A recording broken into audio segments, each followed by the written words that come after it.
Golden MMA, welcome back to the channel.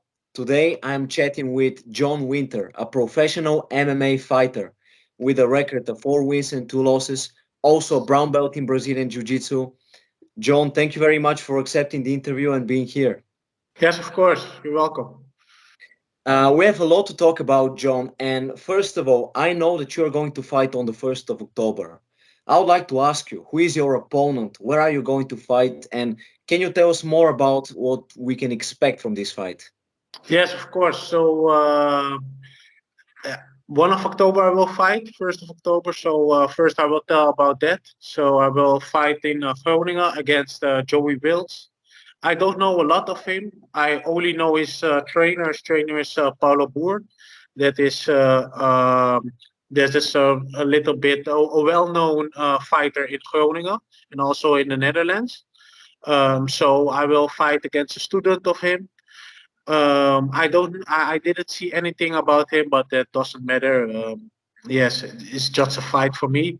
And 17 November I will fight also, but in Malta. So most of the people don't know now. So it will be announced soon. So I will fight there against an undefeated fighter from Romania, and but he's living in England, in UK. So I've 2 fights planned at the moment. Okay, so you have two fights planned at the moment, and you just made an announcement about your fight in Malta. But I Um, don't know for sure if I'm allowed to say a lot about that. So let's keep it on the low for 17th of November because they didn't announce it yet.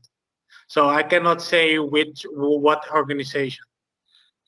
okay, that's no problem. But on the 1st of October, you're preparing for a war. But I Yes. wanted to ask you, basically, you're a professional fighter. What is your goal? Where are you going? What would you like to achieve in your career? So UFC champion, UFC UFC. champion, making a lot of money for my family, for the families of my team members. So that's the goal. So that it's not about me. It's about my family and about the family of the family of my team members. That's the goal. It's not a goal for me only. It's not that I'm the champion only. We are the champion. My team is the champion. So basically, you would like to give to the people that you love, to the people that support you. Yes. And I respect that. And, MMA gives that platform. But I wanted to ask you, now you're a very well-educated man. You have a master's degree in laws. You also Yes. have a bachelor's degree in economics. You do not need to fight. You can have a normal job. You can earn good money even doing your normal job. Why do you fight? Why do you do that? Yeah, you can make a lot of money, but let's be honest, you can make a lot of money in a period of time from to 65 or 67.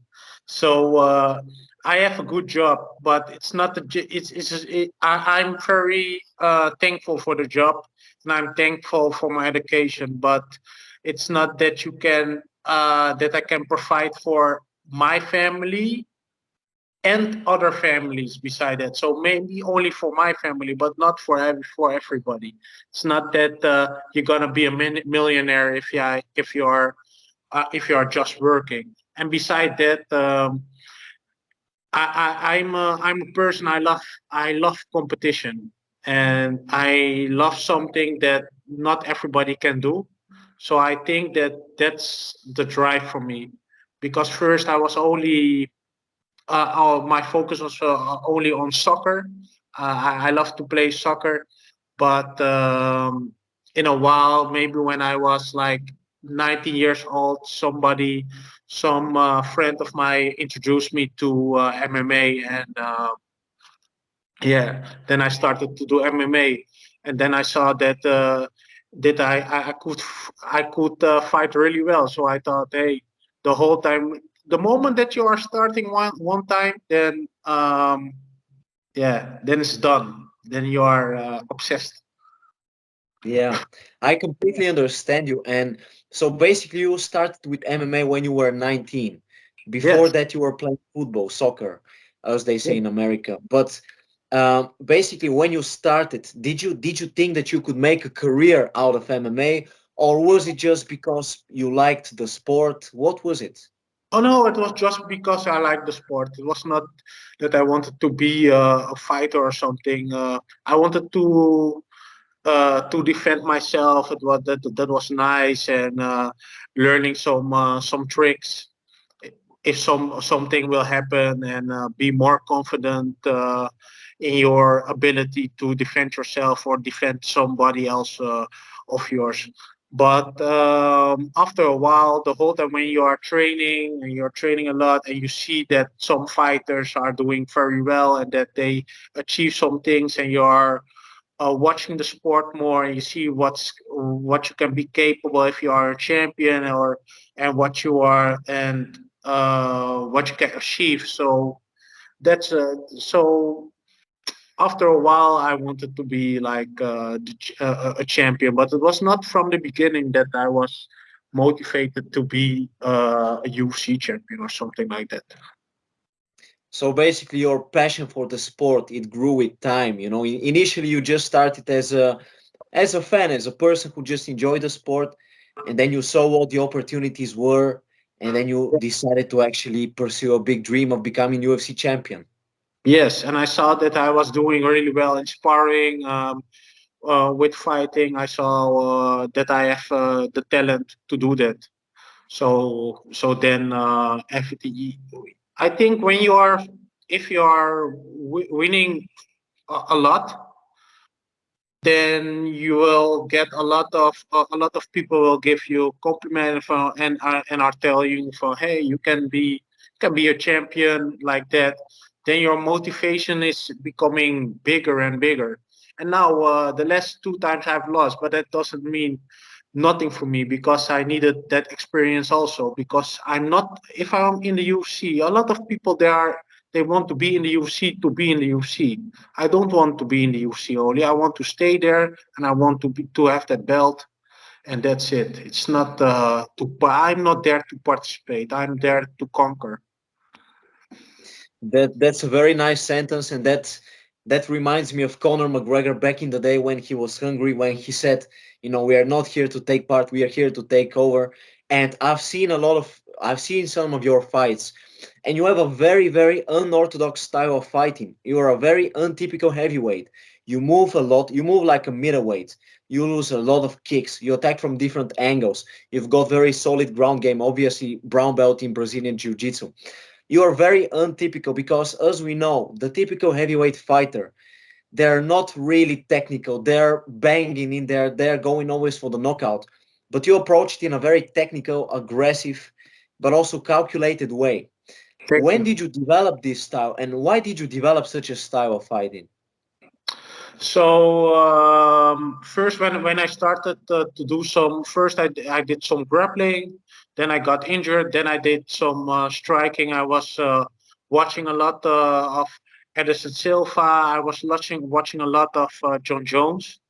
And my first trainer was, I trained first in at Air Grip, and my first trainer was Rumer Tromper. That is the husband of Marloes Koenen. Is a very well known Dutch MMA, woman MMA fighter.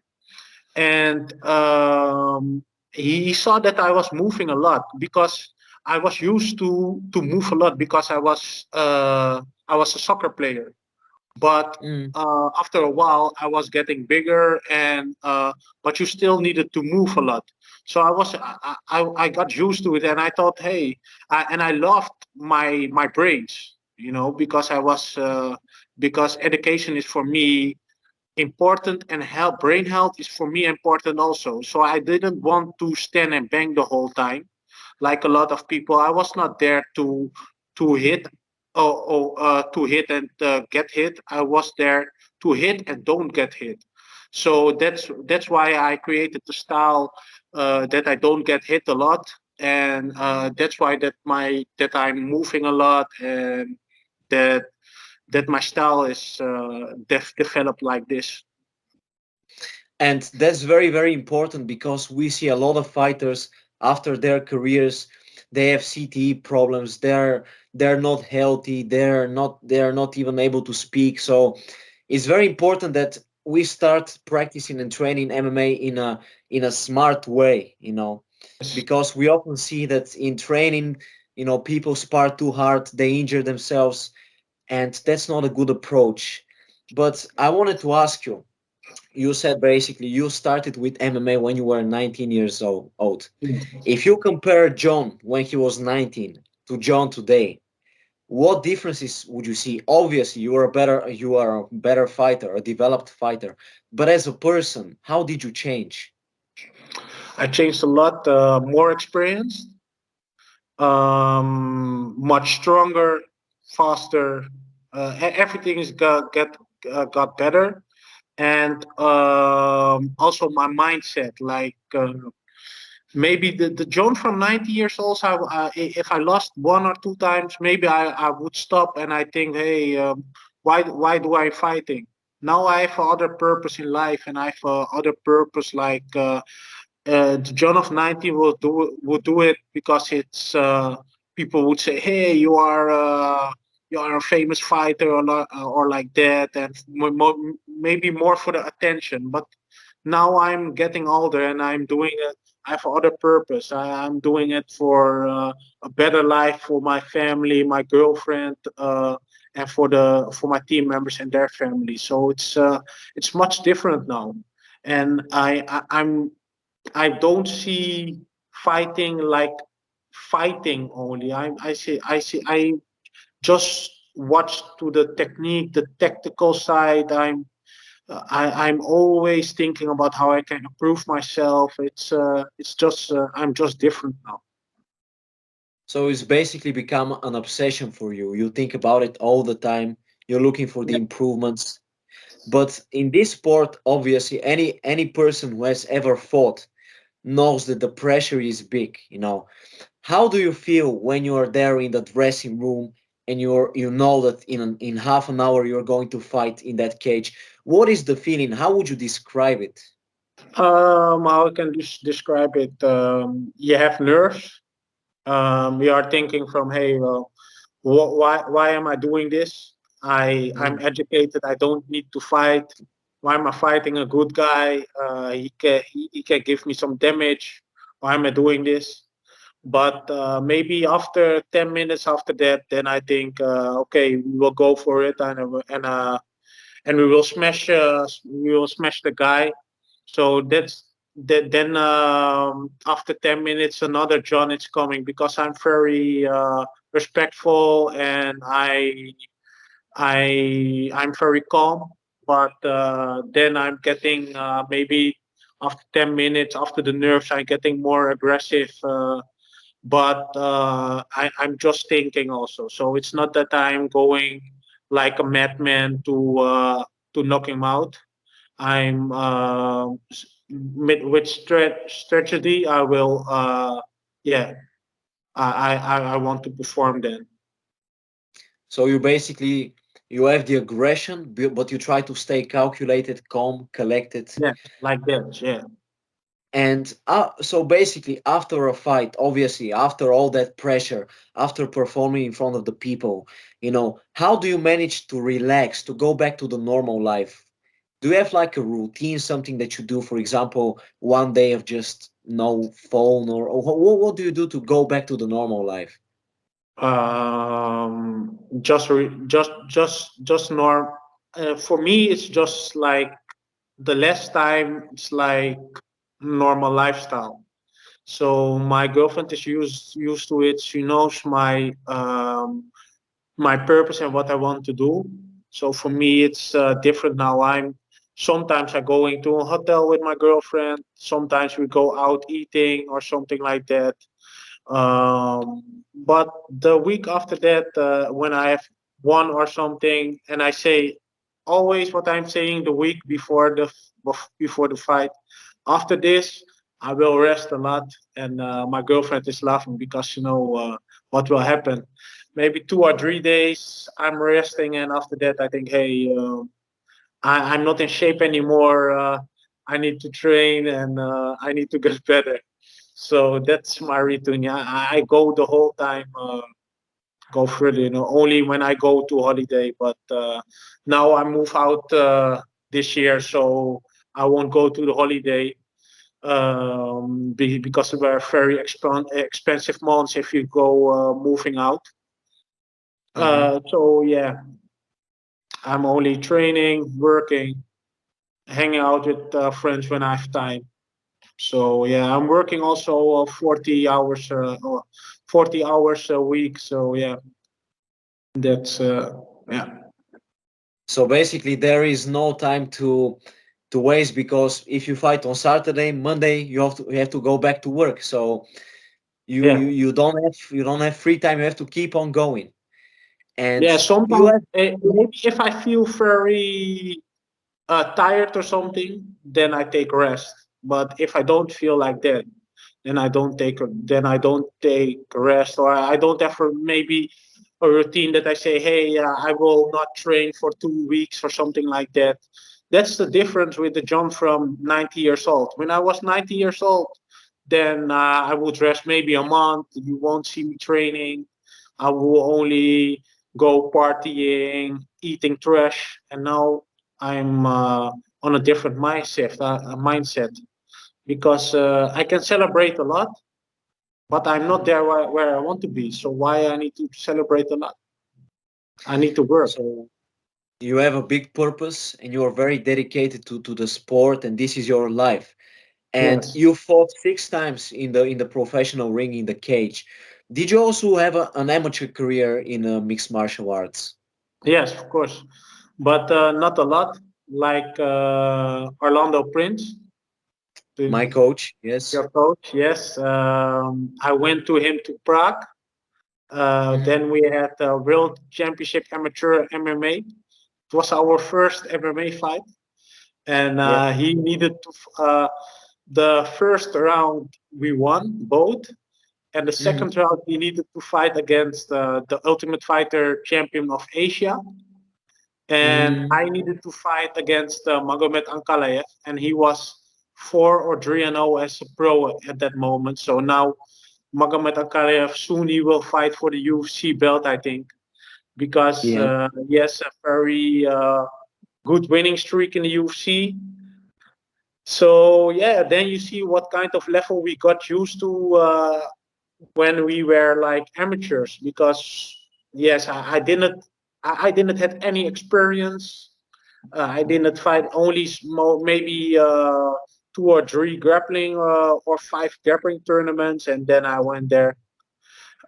Yes, only what I was doing was I did a little bit good at sparring, and then I thought, hey, you can bring him to this tournament, but it was much too early for me. But it was a good experience. Then I went. Then I had one amateur fight, and after a while, then it didn't went well with my education. So I wanted to finish my bachelor. So then I thought, hey, I will quit MMA for now. I will focus on my education to fix that, and then I go back. But in the meanwhile, I was busy with Brazilian Jiu-Jitsu tournaments. So then I did a lot of Brazilian Jiu-Jitsu tournaments. I go in with my coach. We went to England, to France, to Germany. The whole time I was competing everywhere with all those guys, and it went well. And after a while, I finished my bachelor, and then didn't want to fight. But then my the manager who I have now, he told me, "Hey, you finished your bachelor now. Why you don't fighting?" I say, "Okay, if you." And then I had maybe a little bit proud of myself. Hey, I cannot say I don't want to fight anymore because maybe that's a little bit pushy. So Mm. then I thought, so then I say yes, but I didn't want to fight like now. And then then after a while, I got a Polish guy, and he won from me in grappling tournaments already. He was very strong, I knew, and I knew that I didn't have very much experience standing up, but he does, and he knocked a lot of guys out in his amateur career and his pro career before me. And then I was really nervous for the fight, and then I trained very hard from, hey, I don't want to have damage, and I told my manager for, hey, okay, I will do one fight, and then after that we will see what will happen. He said, hey, listen, you have the skills, just do it. And when I was in the cage, I thought that maybe I would be nervous, I would black out maybe, but then it went really well. I had a lot of aggression. All the skills what I had, I could display, and then I had a nice flying knee knockout. And after that, I was very motivated to go further. And then I get a little bit recognizing in Holland from, hey, who is this heavyweight now? He's moving like a lightweight. So then I got more attention. So that's how it happened. So basically, you were very, very young when you faced Uncle Life. You didn't Yeah. have any experience, but then you became a professional. I've seen that fight against, I believe he's a Polish fighter, Yeah. your first He's fight. living in the south of the Netherlands. He's a very nice guy. Yeah, it was a very dominant performance, and that was the first fight which I saw from you. And I was impressed by all those kicks and all that movement and the flying knee in the end, of course. A very unorthodox heavyweight. But John, basically, you now have that big purpose. You want to go to the UFC, you want to be the heavyweight champion. Yeah. When you beat your opponent on October the 1st, and then when you win your next fight in Malta, what do you think? When will that call come? When will you join the UFC? If you were to predict, when do you think that you will be in the UFC? I think next year. Next year, if I Next year. win this one and that one, then I need only, I think maybe only one or two fights like that. Because in the heavyweight, they need a lot of guys, and if you have a small record, it doesn't matter. If you have finished, then it's okay. So last time I was 4-0, beginning of this year, and I had a lot of good offers for bigger organizations also. But then um, yeah, they told me that I need only one or two fights, and then they would sign me. But then I lost, so then you need to rebuild yourself. So it's like that. In the fighting game is very hard because when it nowadays it's different because first was you need to fight and need to give a very good performance and then it's okay. Now you need to have the records. You need the wins. It's different now because like I needed one more win to go to a bigger organization, but I'm not allowed to say, But yeah, then they thought, but when I lost, nobody was there anymore. Last in 2021, then I was 4-0. In that year, I had maybe 12 offers from managers, from management, also bigger managements that they wanted to help me to go to the bigger organizations and all those stuff. And when you are losing, nobody is knowing you. Only the people who are around you who are good for you, who you know. So that's how you see how life goes. So this is good for me also to have a loss like that to see how life goes. So basically, the fight game is very, very similar to life. When you're doing well, everybody is your friend. When you lose, nobody knows you. Yes. But when you look now at the heavyweight division in the UFC, how do you match against those top 10 guys? What do you think, in your opinion, if you were to fight against those guys, how would you match against them?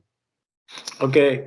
if I see if I'm looking to the ranking, a guy like I have respect for all those guys, and they are very experienced, very good. I think a lot of guys they maybe they will be stronger than me. But if I'm watching technical, like yeah, guys like Marcin Tibura and all those heavyweights, they are not that fast like me. So it's hit and don't get hit. So I think that I won't get a scratch against fighters like that. And I don't know if they would take me down because my takedown defense is getting better.